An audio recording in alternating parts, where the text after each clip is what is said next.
पता चला? बस लगा हुआ हूँ। सारा दिन एक केस लेकर घर में बैठे रहते हो। कभी कभी बाहर की हवा भी तो खानी चाहिए। कई दिनों से केस उलझा पड़ा है, बस एक बार सुलझ जाए, इस जालसाज को गिरफ्तार करवा दूं, फिर दार्जिलिंग चलेंगे हवा खाने। आज मैं कुछ नहीं सुनने वाला। अरे पूरा एक हफ्ता हो गया घर में बैठे हो, चलो कहीं घुमाते हैं। अजीत लेकिन ये नहीं नहीं, लेकिन तुम कुछ नहीं। अरे एक डेढ़ घंटे में तुम्हारा ये जालसाज कहीं भाग थोड़ी जाएगा। चलो। अच्छा चलो।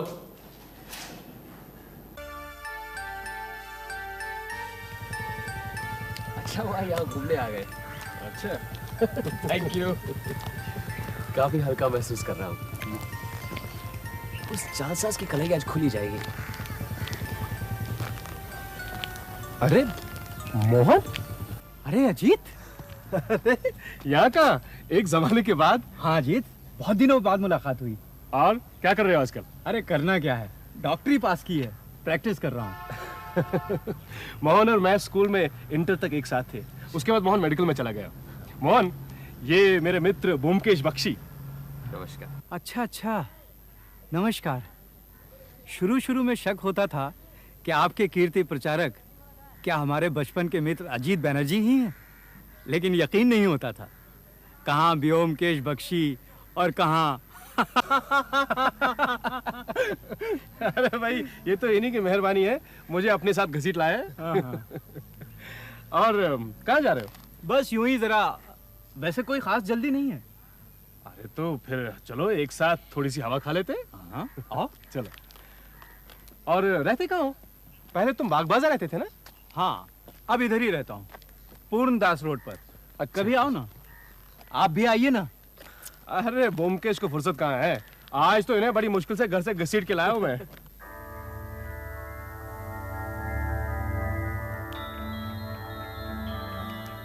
आप कुछ कहना चाहते हैं तो कहिए ना। वो सोचा इतनी छोटी सी बात के लिए आप जैसे व्यस्त आदमी को क्या परेशान करूं। अरे कहो ना, क्या बात है, कम से कम कुछ दिनों के लिए इन्हें उस जालसाज से छुटकारा तो मिल जाएगा। कौन जालसाज? है कोई, लेकिन बहुत परेशान कर रहा है। तुम कहो क्या बात है?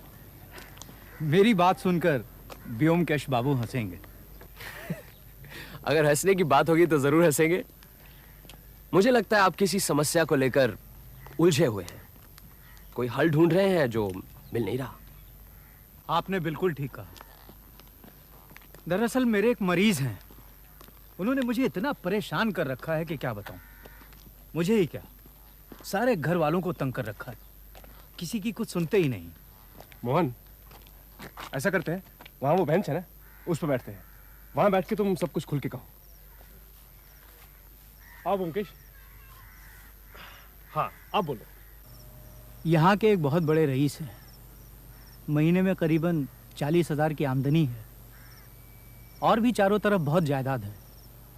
इसी परिवार के कर्णधार हैं नंद दुलाल बाबू, यानी मेरे मरीज। अब 55 के होंगे, लेकिन देखने में 70 के लगते हैं। जैसे जैसे उम्र बढ़ती जा रही है, वैसे वैसे चिड़चिड़े, बददिमाग, उजड़ और कुरूर होते जा रहे हैं। सच, इतना नीच स्वभाव का आदमी मैंने कभी नहीं देखा। अपनी जवानी में काफ़ी अय्याशी कर चुके हैं, और वही सब कुछ अब इस उम्र में भी करना चाहते हैं, लेकिन शरीर ने जवाब दे दिया है, कुछ कर नहीं पाते। इसलिए सारी दुनिया से नाराज हैं, और अब बिस्तर में पड़े रहते हैं, चलने फिरने की भी ताकत नहीं रही। अभी तक जिंदा कैसे हैं, यही ताज्जुब की बात है। वैसे कोई ताज्जुब भी नहीं, लोग तरह तरह के नशे करते हैं, शराब, गांजा, चरस, कोकेन, लेकिन कभी मकड़ी के रस का नशा करते सुना है? मकड़ी का रस? ये कौन सा नशा है? एक तरह की मकड़ी होती है जिसके शरीर से यह जहरीला रस पीस कर निकाला जाता है। तरंतुला डांस। किसी जमाने में स्पेन में इस मकड़ी की चुभन को लेकर लोग बेतहाशा नाचते थे। एक तरह का उत्तेजक जहर है, लेकिन हमारे मुल्क में किसी को इस्तेमाल करते नहीं सुना। बिल्कुल ठीक, तरंतुला। साउथ अमेरिका में स्पेनिश बोलने वाले इलाकों में यह नशा बहुत प्रचलित है। तरंतुला रस एक तीव्र घातक जहर है, लेकिन थोड़ा थोड़ा लेने से शरीर की नसों में ताजगी आती है और उत्तेजक का काम करती है। हमारे नंदुलाल बाबू अपनी जवानी में यही नशा करते थे, लेकिन आज जब उनका शरीर जर्जर होकर टूट चुका है तो वो ये नशा छोड़ नहीं पा रहे हैं। जब मैं उनका पारिवारिक डॉक्टर बना तो मैंने कहा ये नशा फौरन छोड़ना पड़ेगा, लेकिन नंदुलाल बाबू कहाँ सुनने वाले। मैंने भी कहा मैं इस नशे को आपके घर में घुसने नहीं दूंगा, देखें आप क्या करते हैं। उन्होंने कहा है देखते हैं कौन माई का लाल रोकता है मुझे। अरे ये मेरी जिंदगी है, मैं जो चाहूंगा करूंगा। हालांकि उनकी पत्नी और उनके 2 लड़कों ने उनके पर पहरे बिठा रखे हैं और वो खुद भी पंगु होकर बिस्तर में पड़े रहते हैं, लेकिन पता नहीं कैसे इस तमाम रोकथाम और सतर्कता के बावजूद वो मजे से ये जहर पिए जा रहे हैं। पता नहीं इस शख्स को कहां से और कैसे ये मकड़ी का रस मिल रहा है। यही हमारी समस्या है। अगर आप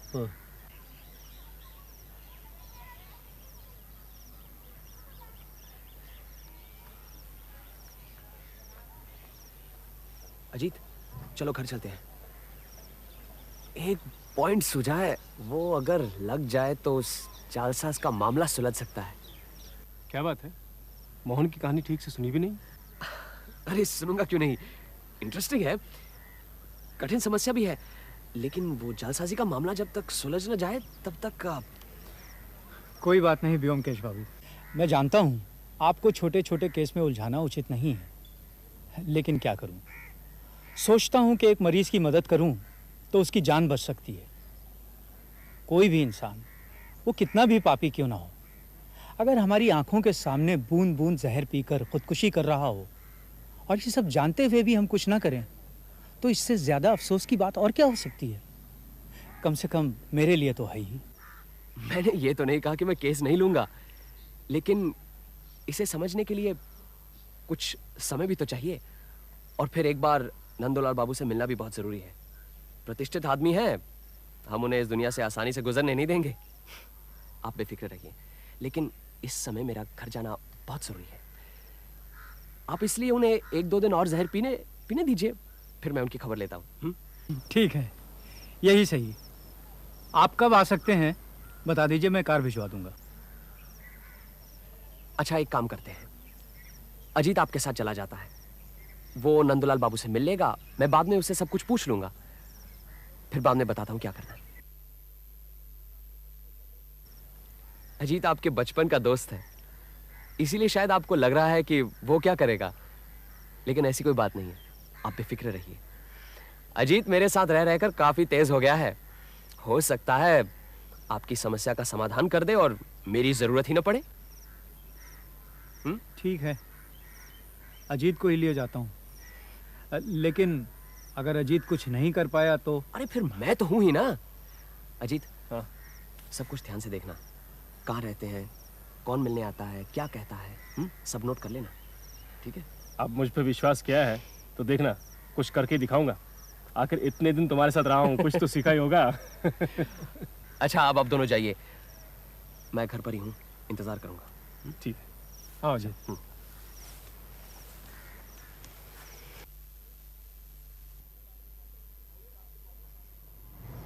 आइए डॉक्टर बाबू, हम आप ही का इंतजार कर रहे थे। आओ जी।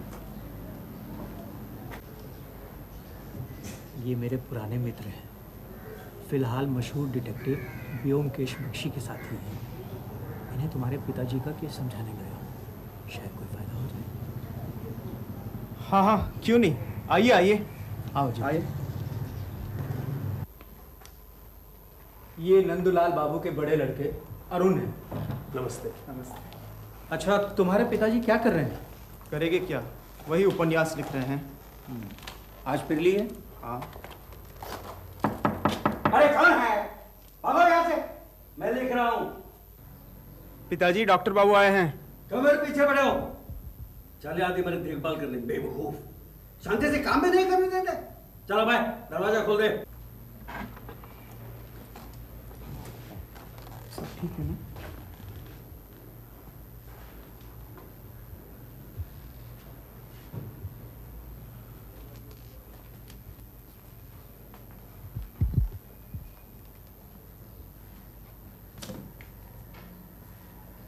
क्या लिख रहे हैं? अबे डॉक्टर, किसको पकड़ के लाए? पूछते हैं मैं क्या लिख रहा हूं। कोई नहीं, मेरे एक पुराने मित्र हैं। बताओ साले को, तुम भी भाग जाओ। सब मेरे रुपए खाने के चक्कर में पड़े। गेट आउट, चोर साले। तुम उधर बैठ जाओ और जो कुछ नोट करना चाहो नोट कर लो। बाद में अगर कुछ पूछना चाहो तो पूछ लो। ओके?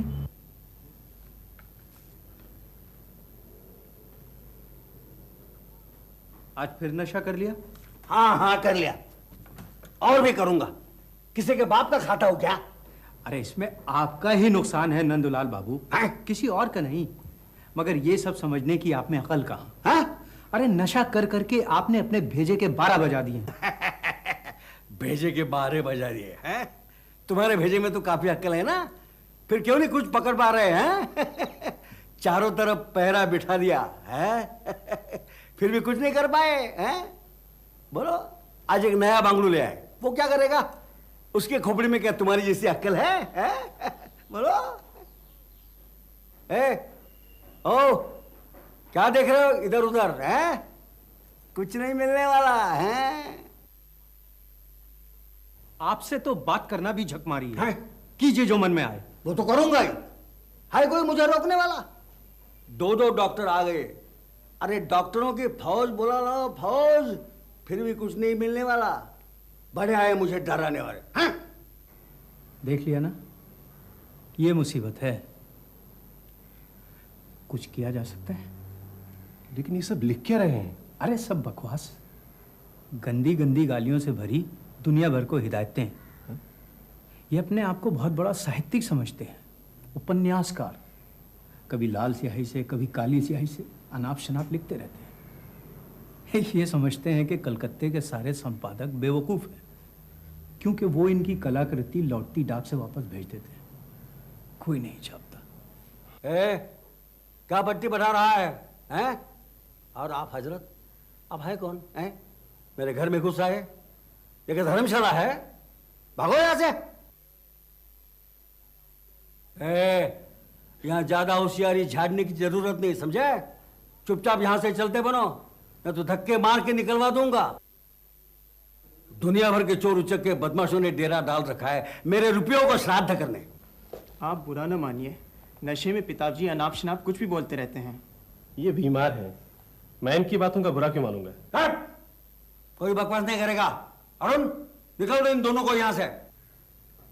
देख लिया कितना भयानक नशा है जो अच्छे भले इंसान को हैवान बना देता है। ये क्या लिखते हैं, देख सकता हूं? हाँ हाँ, जो मर्जी आए देखो। ये सिर्फ चिल्लाते रहते हैं, उठ नहीं पाते। इनकी सारी हिंसा सिर्फ जुबानी है।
वो अलमारी देखें?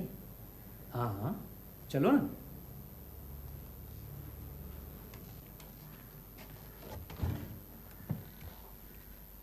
ये मेरी दी हुई दवाइयां हैं, लेकिन किसी से कोई फायदा नहीं हुआ।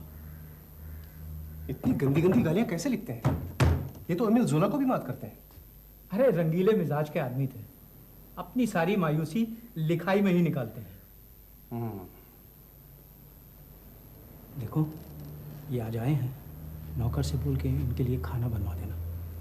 किसी तरह की। सुनो, तुम्हारे पिताजी इसका इस्तेमाल करते हैं? कभी देखा तो नहीं, इस्तेमाल करते तो खुशबू जरूर मिलती। कितने दिनों से हैं यहाँ? सालों से। अबे ओ नए डॉक्टर, चुपचाप वो गुलाबदानी रख दे, तेरे बाप का माल नहीं है।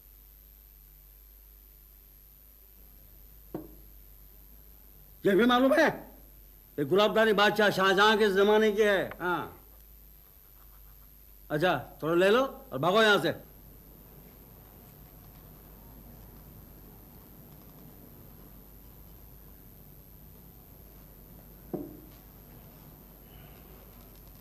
और कुछ देखना है?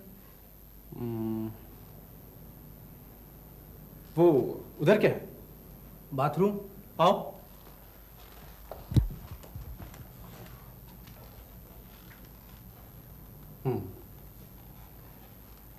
मुझे कुछ सवालों के जवाब चाहिए। कुछ छुपाइएगा नहीं। नहीं, पूछिए। आपने नंदलाल बाबू पर पूरी तरह से निगरानी रखी है? जी। 24 घंटे? जी। हाँ। निगरानी कौन कौन रखता है? अरुण, इसका छोटा भाई और माताजी बारी बारी से पिताजी के साथ रहते हैं। नौकर या किसी को उनके नजदीक आने नहीं देते। किसी ने उन्हें नशा करते नहीं देखा? नहीं, देखा तो नहीं, लेकिन जब नशा कर लेते हैं तो पता चल जाता है कि नशे में है। लेकिन कब और कैसे नशा करते हैं नहीं मालूम। यही तो मुसीबत है, कब करते हैं और कैसे करते हैं कुछ पता नहीं चलता। पहले सोचा बाथरूम में रखा होगा, वहाँ ले लेते होंगे, लेकिन बाथरूम के कोने कोने की तलाशी ले ली, वहाँ कुछ भी नहीं मिला। और फिर क्या बाथरूम भी अकेले थोड़ी जाते हैं, कोई ना कोई हमेशा साथ ही रहता है। नशे की चीज कैसी है, किसी ने कभी देखा है? पहले जब खुलेआम पीते थे तब देखा था। पानी या शरबत के ग्लास में 2-3 बूंद डालकर पीते थे। उस जैसी कोई चीज घर में है क्या? हमने घर की सारी तलाशी ले ली, कहीं भी कुछ नहीं मिला। फिर उन्हें नशा मिलता कैसे है? क्या पता, यही तो मिस्ट्री है। अच्छा, आप तीनों के अलावा इस घर में कोई और आता है? कोई नहीं, डॉक्टर बाबू के अलावा। कभी भी कोई नहीं आता? कभी कभी पोस्टमैन आता है, पिताजी की रजिस्ट्री चिट्ठी आती है। रजिस्ट्री चिट्ठी कहाँ से आती है? कलकत्ते से ही आती है। एक औरत है, रेबेका लाइट, पिताजी की पुरानी जान पहचान है, वही भेजती है। उस रजिस्ट्री चिट्ठी में क्या होता है, कभी देखा है? जरूर देखा है। लिफाफे में 1 या 2 दस्ता सफ़ेद फुलस्केप कागज़ रहता है। जो कागज़ अभी अभी उनके बिस्तर पर बिखरे पड़े थे ना, उसी पर लिखते रहते हैं। 1 या 2 दस्ता? इनके चारों तरफ तो रिम के रिम कागज पड़े रहते हैं। हाँ हाँ, मगर ये रजिस्ट्री हर हफ्ते या 10 दिन में आती रहती है। अच्छा, इस रजिस्ट्री का लिफाफा है आपके पास? वो तो हम फेंक देते हैं, फिर भी देखता हूँ। ये औरत जो ये रजिस्ट्री भेजती है, कभी मिले हो इससे? अरे उनकी पुरानी गर्लफ्रेंड है, उससे क्या मिलना। सभी जानते हैं इन दोनों के बारे में। अब तक रुपया भेजते रहते हैं उसके पास। कैसे? जब चल फिर सकते थे तो खुद जाकर दे आते थे, अब खुलेआम मनी ऑर्डर भेजते हैं। 100 रुपया महीना। बतौर पेंशन? हाँ, यूं ही समझ लो। अच्छा, ये औरत रहती कहाँ है? यहीं ओल्ड पोस्ट ऑफिस रोड पर। कहते हैं कि वो मकान भी इन्होंने ही लेकर दिया है उसे। हाँ।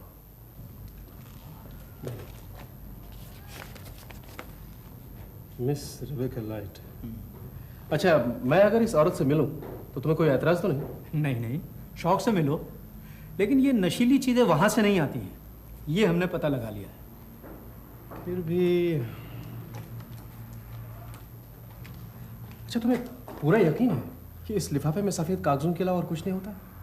चिट्ठी पहले यही खोलते हैं, अच्छी तरह से देख लेते हैं, और फिर वही चिट्ठी खुली हुई पोस्टमैन लेकर अंदर जाता है और रसीद पर दस्तखत करा लेता है। हर बार आप ही खोलते हैं? जी हाँ, हर बार। ये चिट्ठी कब से आती है? तकरीबन पिछले 6 महीने से, या यूं समझ लो जब से इनके पिताजी ने खाट पकड़ी है।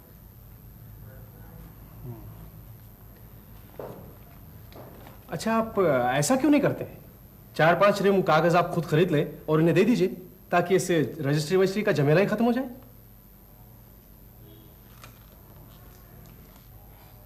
अरुण चला गया शर्म से। वो अपने बाप की बदनामी नहीं सुनना चाहता था। कहा ना, रेबेका उनकी रखेल है। स्वीडन का स्पेशल कागज मंगवाने के बहाने उसे रुपया भेजते हैं, ताकि घर में कोई झमेला ना हो। क्या वाकई में ये कागज स्वीडन का है? क्या मालूम। अच्छा, इस कागज का एक सैंपल मिल सकता है? अरे एक क्या, चाहो तो पूरा रीम ले जाओ। इस घर में अगर किसी चीज की ज्यादती है तो बस इस कागज की। मुझे तो लगता है हर छठे दिन आ जाते हैं ये कागज। और कुछ पूछना चाहते हो? नहीं, फिलहाल तो कुछ नहीं। मैं जरा मुमकेश से मशवरा करता हूँ, उसके बाद तुम्हें बताता हूँ। ठीक है। मैं 9 और 12 के बीच यहाँ रहता हूँ। टेलीफोन नंबर लिख लेना, जैसा हो मुझे बताना। ठीक है।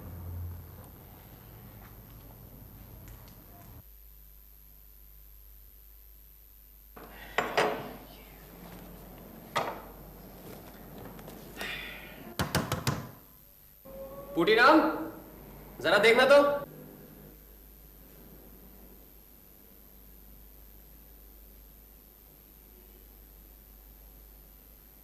क्या कर रहा है? अजीत आया, खोल।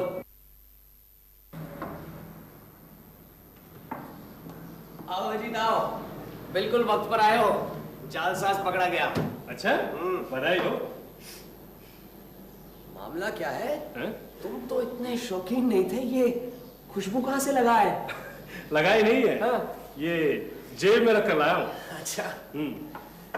अच्छा, तुम्हारे उस दोस्त के केस का क्या हुआ? सुलझा दिया मामला? नहीं, अभी नहीं। कोई सुराग मिला? मिला भी है और नहीं भी। मोहन का ये मरीज सचमुच ही बहुत ही बदमिजाज और घटिया किस्म का इंसान है।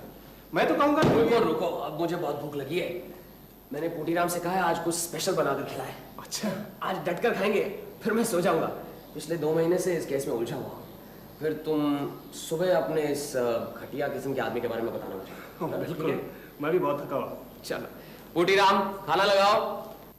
ये लिफाफा, ये कागज और ये खुशबू, मेरे ख्याल से उस रुपहरी शीशी जिसमें से मैं ये सुगंध लाया हूं, उससे एनालाइज किया जा सकता है। शायद कुछ मिल जाए। क्या मिलेगा? मकड़ी का रस? सुगंध बढ़िया है। हो सकता है नंदूलाल बाबू खुशबू के बहाने 1 मील दूर से जिसकी सुगंध आती है उसे कोई छुपा कर रख सकता है? फिर नंदूलाल बाबू खुशबू लगाते हैं, इसका कोई सबूत है तुम्हारे पास? नहीं, ऐसा कोई सबूत मिला नहीं, लेकिन नहीं अजीत, कहीं और ढूंढो। किस तरह से चीज कमरे में आती है, किस तरह से नंदूलाल बाबू सबकी आंखों के सामने जहर मुंह में लेते हैं, ये सब सोच कर देखो।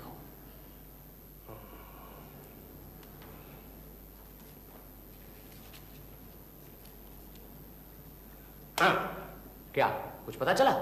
मुझे लगता है कि मकड़ी के रस का रहस्य पता चल गया। वेरी गुड, बताओ। मैंने नंदूलाल बाबू के कमरे में चारों तरफ बड़े बड़े मकड़ी के जाले देखे। मुझे लगता है कि मकड़ियां वो पकड़ पकड़ कर खाते हैं। You are a genius Ajit बबुआ। दीवार की मकड़ी खाने से कोई नशा नहीं होगा, बल्कि सारे शरीर में फुंसियां निकल आएंगी। ये तो है। हाँ, ये लिफाफा, चलो उस औरत से मिलते हैं। क्या पता वहां से कुछ पता चले। मिल सकते हैं, लेकिन अगर उसे कुछ मालूम भी होगा तो वो बताने वाली नहीं है। उनकी पुरानी दोस्ती है, क्या दोस्ती नहीं निभाएगी?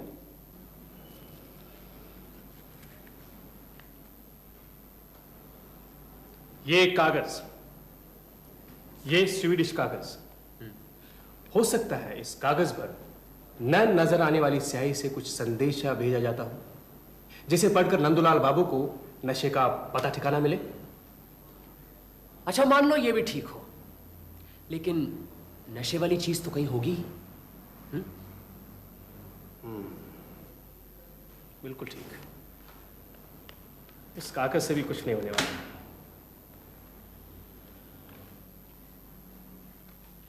मुझे तो इस कागज से ही साफ पता लग रहा है कि कहां से चीज आती है और कैसे नंदुलाल बाबू नशा करते हैं। इस कागज से? कैसे? तुमने कहा हर हफ्ते ये कोरा कागज रजिस्ट्री से आता है। हाँ। क्यों आता है? क्यों आता है? लिखाई के लिए। नंदुलाल बाबू प्रसिद्ध साहित्यकार भी तो हैं। कुछ भी हो, लेकिन सोचने की बात है कि वो कोरा कागज है। अरे तो क्या हुआ, कागज तो कोरा हो गई। अगर कागज कोरा है तो रजिस्ट्री करने की क्या जरूरत है? हर हफ्ते कागज भेजा जाता है, महीने में एक बार क्यों नहीं भेजा जाता? मतलब? रुपया महीने में एक बार भेजा जाता है। हाँ। तो फिर कागज भी महीने में एक बार भेजा जाना चाहिए। अरे ये तो कोई बात नहीं हुई। अरे हफ्ते में भेजे या महीने में, इससे क्या फर्क पड़ता है? फर्क पड़ता है, अभी पता चल जाएगा। उस औरत रिबेका को रुपया भेजा जाता है, हाँ? तुम्हें मालूम है क्यों? वो इसलिए कि क्योंकि वो उसकी आश्रिता है। बस यही? क्या कोई और भी वजह हो सकती है? अच्छा, वो दिन रात गंदी गंदी बातें लिखते रहते हैं, मालूम है क्यों? मुझे नहीं मालूम, तुम्हें मालूम है? शायद मालूम है। एक और बात तुमने कही कि उनके पास 2 फाउंटेन पेन है, एक लाल स्याही का और एक काली स्याही का, ठीक? हाँ ठीक, लेकिन अब मुद्दे की बात तो बताओ। बताता हूं। अच्छा, तुमने नंदुलाल बाबू की जीभ पर गौर किया? जीभ? हाँ, जीभ। ये उसमें क्या गौर करना है? उनकी जीभ लाल थी या काली? ये क्या मजाक हो रहा है? मजाक नहीं, सारा दारोमदार नंदुलाल बाबू की जीभ के रंग पर ही है। तुमने कुछ गौर नहीं किया? जीभ लाल है, पीली है या काली, ये देखने की मैंने जरूरत महसूस नहीं की। तुम्हारे सारे ब्यौरे सुनने के बाद मुझे तो लगता है कि यही जानना सबसे ज्यादा जरूरी है। नंदुलाल बाबू के यहां टेलीफोन तो होगा ही, मालूम है नंबर? जरा वहां टेलीफोन करो। डॉक्टर मोहन नहीं तो उनका लड़का वहां होगा, जरा पूछ कर देखो।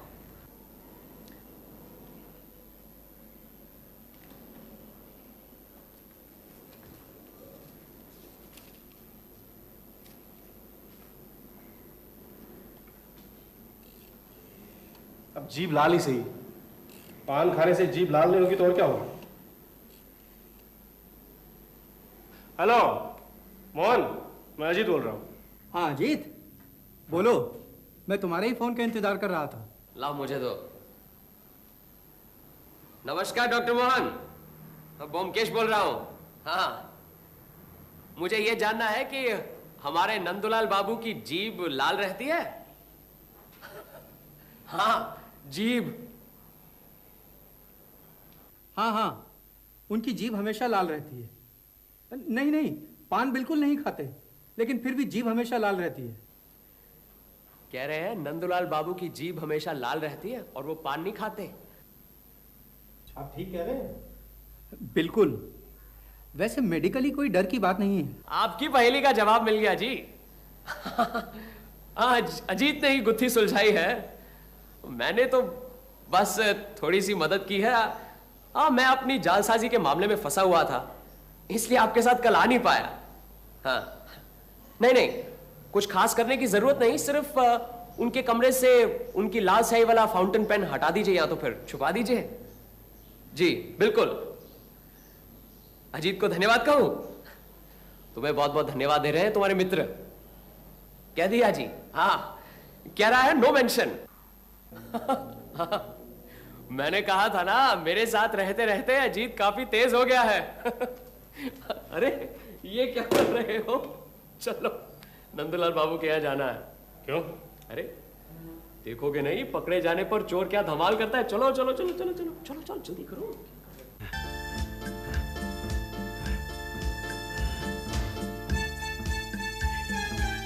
अरे अरे ये क्या बदतमीजी है? अरे मेरा लाल स्याही का फाउंटेन में ला फौरन। अरे डॉक्टर के बच्चे, तुझे मैं जूते से पिटवाऊंगा। अरे मेरी लाल स्याही लाओ ना। अरे साले, कल कहीं से एक पाखंडी को पकड़ लाया, साले को कुछ मालूम नहीं, और मेरी लाल स्याही वाली फाउंटेन पेन छीन लिए। अरे अरुण डॉक्टर, अरे मैं लाल स्याही पेन डॉक्टर अरुण। इनका बायां हाथ क्या इसी तरह कांपता रहता है? जी। पिताजी को कुछ होगा तो नहीं?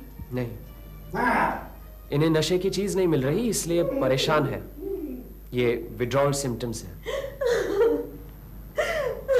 डॉक्टर बाबू, ट्रैंक्विलाइजर का इंजेक्शन तैयार रखिए, सो जाएंगे, मैं देखता हूँ। That's right. मैं इंजेक्शन तैयार करता हूँ। अरुण, आओ मेरे साथ। साले, बदमाश, चोर, लुच्चे, हरामी, इस डॉक्टर के बच्चे को मैं जिंदा नहीं छोड़ूंगा, जिंदा करवा दूंगा। अरे लाल शाही वाला पेन मैं रात पे। लाल स्याही वाला फाउंटेन पेन चाहिए? घबराइए मत, अभी दिलवाता हूँ। परेशान मत होइए, बस लेट जाइए। क्यों? लेट जाइए ना। आपको अपना नशा चाहिए ना? हाँ, मैंने इंजेक्शन में वही डाला है। लेट जाइए, लेट जाइए।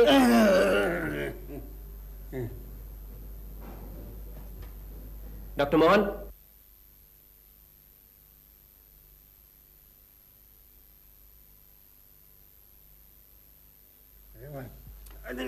लेटे रहिए।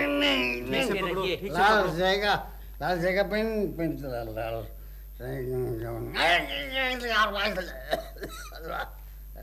लाल जाएगा लाल पेन लाल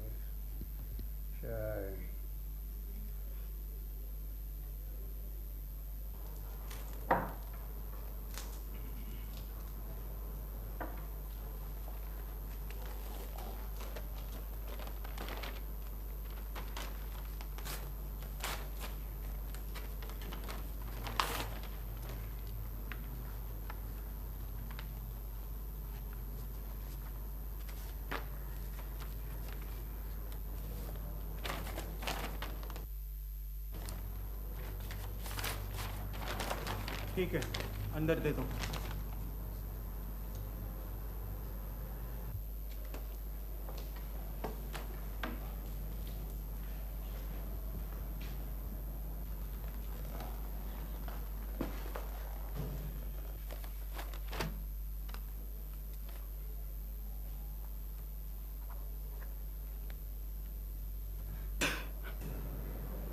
कब से चल रहा है ये सब? हुजूर मैं बहुत गरीब आदमी हूँ हुजूर। इस गरीब आदमी को कितने रुपए मिलते हैं इस काम के?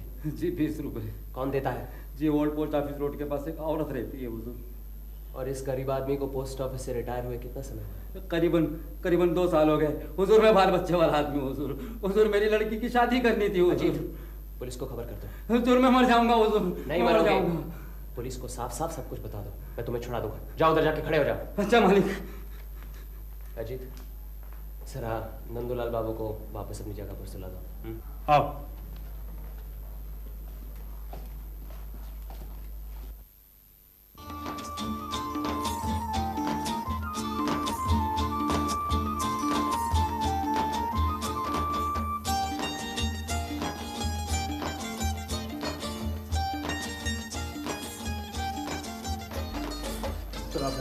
आइए।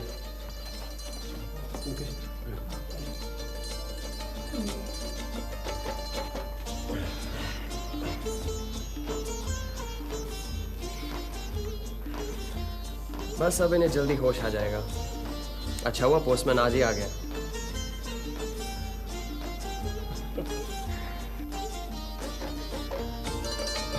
अब आप यहां बैठिए, इन्हें आपकी जरूरत है।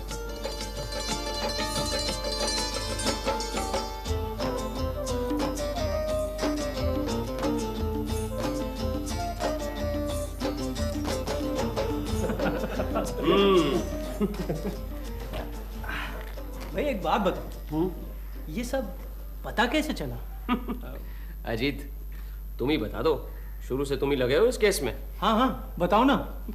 नहीं, तुम ही बताओ, तुम्हारे कहने का स्टाइल अच्छा है ना। बिगड़ते क्यों हो? ठीक है, मैं ही बताता हूँ। सीधी सी बात है, नंदूलाल बाबू के कमरे में 5 आदमी आते हैं। 5 नहीं 4, मैं, माता जी और ये 2 भाई, 4 हुए ना? जी नहीं, 4 नहीं 5। 5वां आदमी वो रजिस्टर्ड पार्सल लाने वाला पोस्टमैन। अब ये तो साफ जाहिर है कि उन 4 में से किसी ने नंदलाल बाबू को जहर तो नहीं दिया, इसीलिए सारा शक उस 5वें आदमी पर यानी कि पोस्टमैन पर पड़ता है। आप लोग ने लिफाफे की तहकीकात की, कोरे कागजों को उलट पुलट कर देखा, आप लोग समझते थे कि जरूर उस लिफाफे में ही कुछ होगा, लेकिन ऐसा नहीं है। असल में जहर पहुंचाने वाला लिफाफा नहीं, बल्कि उस पोस्टमैन का फाउंटेन पेन था। रजिस्ट्री करके कोरे कागज भेजने का मकसद ही यही था, ताकि वो पोस्टमैन नंदूलाल बाबू के कमरे में दाखिल हो सके। एक और गलतफहमी थी। आप सबको शक था उस औरत पर, जहां रुपए भेजा जाता था बतौर उसके पेंशन के। असल में मनी ऑर्डर भेजा जाता था मकड़ी के रस की कीमत और पोस्टमैन की फीस चुकाने के लिए। और नंदूलाल बाबू को लिखने का कोई शौक नहीं था, वो लिखते थे ताकि उनका नशा उनके पास रहे। जब जी चाहा लिखते लिखते लाल स्याही वाले कलम से थोड़ा सा चूस लिया, बस हो गया नशा। बहुत बहुत धन्यवाद व्योमकेश बाबू। उस दिन अचानक अगर आपसे मुलाकात नहीं होती तो हम तो ये रहस्य कभी नहीं जान पाते। ऐसा ही होता।